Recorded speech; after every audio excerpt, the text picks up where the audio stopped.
many sectors, especially professional services where I've made my career, sales are often made with the help of a written proposal. Now, this could form a whole course in itself, but in this video, I want to give you some of my tips and pointers for preparing a written sales proposal.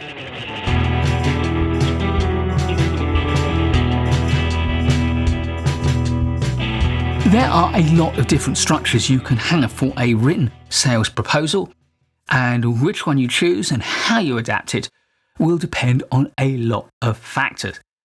However, there are a number of things that will go into pretty much every sales proposal. And this is an approximate sequence in which they'll appear in the proposal.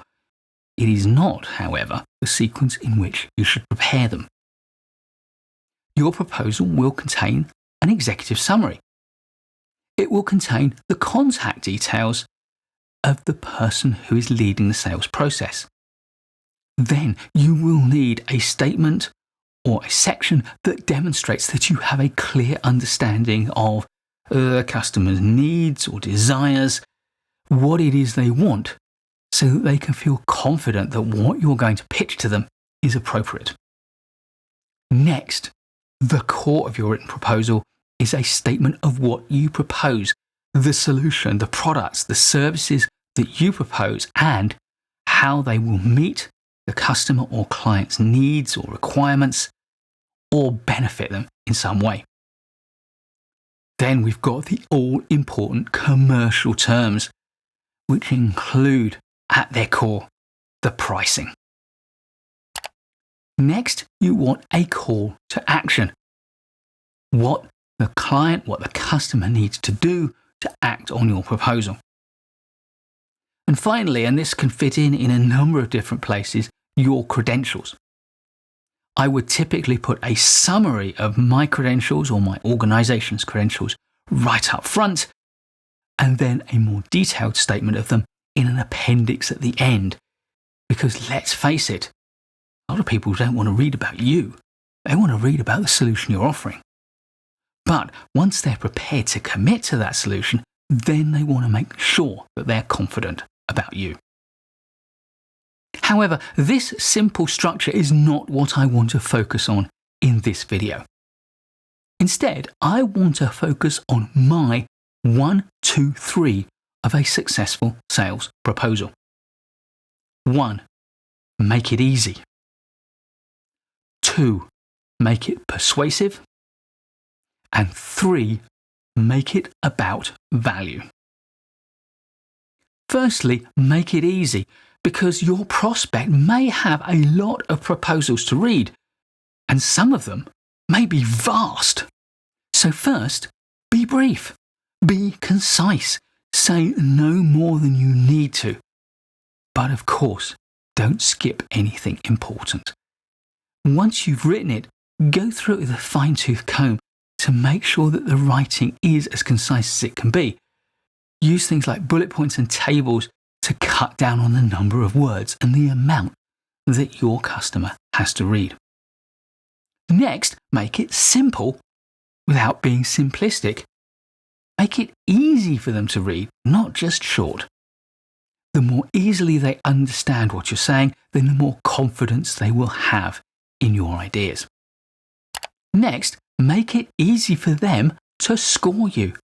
Answer the questions they asked in their brief, in their invitation to tender, in their tender documentation, in their request for a proposal. They will have asked you questions. However they have asked you those questions, make sure that you repeat those questions in the order in which they posed them, and then put your answer underneath it. That way they can see very clearly that you have addressed all of their questions and assign their scores to your answers. If they have to go hunting through your proposal to find the answer to a question that they know they asked, then you're not making it easy for them, and that is going to bias them against you. Finally, make your written proposal easy on the eye. With so many powerful graphical tools at your disposal, there is absolutely no excuse for a shoddy, clip-art-ridden 1990s style proposal. Make sure that you lay it out well with lots of white space on the page, easy to read fonts, good quality graphics and tables that make good use of colour. Second, we have to make our proposal persuasive, and this is even more important than making it easy. And the first and most essential step to this is to customize your proposal to the opportunity. Sales proposals are about consultative selling, which means they need to address the specific needs of the customer or the client you're selling to. If there is any hint that all you are doing is reproducing boilerplate or, worse still, a proposal you made to one of their competitors, then they really aren't going to like you. Next, make your proposal solution-focused. Make it about how you can solve their problems rather than about the products and services you've got to offer. Next, use graphics to help make your case. Use tables, graphs, diagrams, and illustrations that show and demonstrate the strength of your arguments. Now, nobody likes to feel pressured into accepting a specific solution, so where you can, offer options or alternatives, even if it's a simple, here's our proposal and here are some possible add-ons that you can have. Be aware that there is a simple piece of psychology.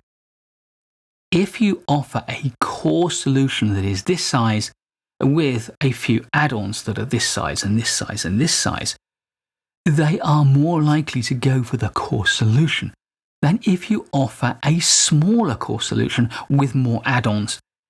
In that case, they're likely to go for the smaller core solution with fewer add-ons. Then, of course, there's the question of how many options to offer. Be careful. If there is too much choice, then that over-choice, as it's called, will lead to people feeling concerned, not about the choice they make, but the choices they don't make. The sweet spot is 3 or maybe 4 options.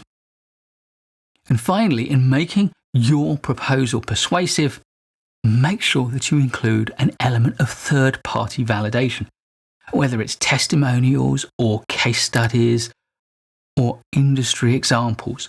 Show how your products and services have been successful and well received by appropriate organizations that they will know of or will at least recognize as being relevant to them and their needs.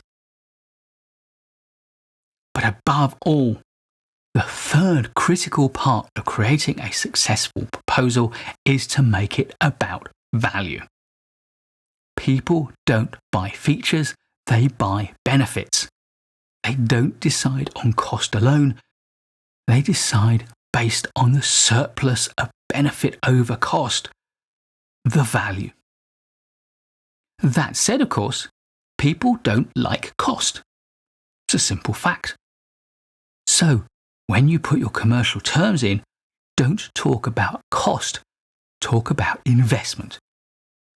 Because costs are when we spend money, investments are about putting money to a purpose from which we can recoup even more.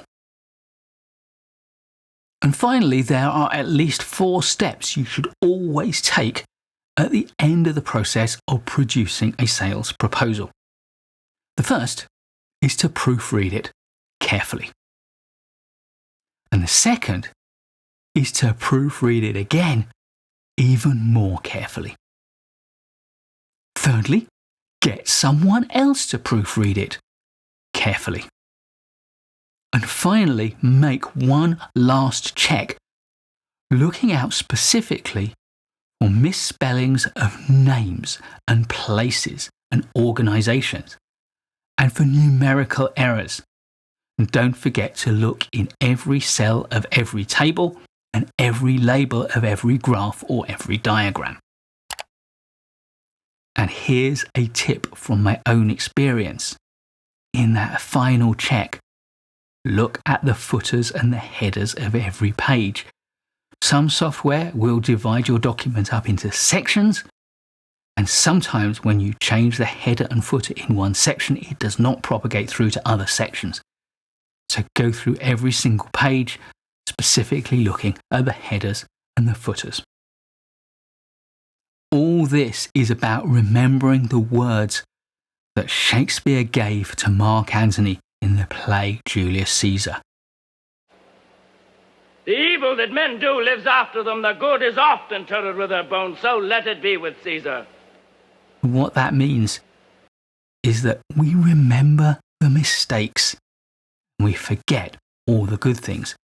If you've got one numerical error in your proposal, or if you've got one misspelt name in your proposal, that's what people will remember, and they will forget the fact that 99.9% of your proposal is spot on.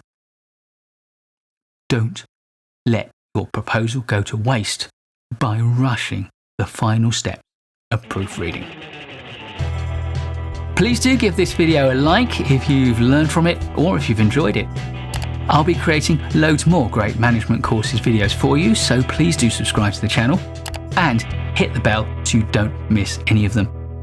I look forward to seeing you in the next one, and in the meantime, keep learning.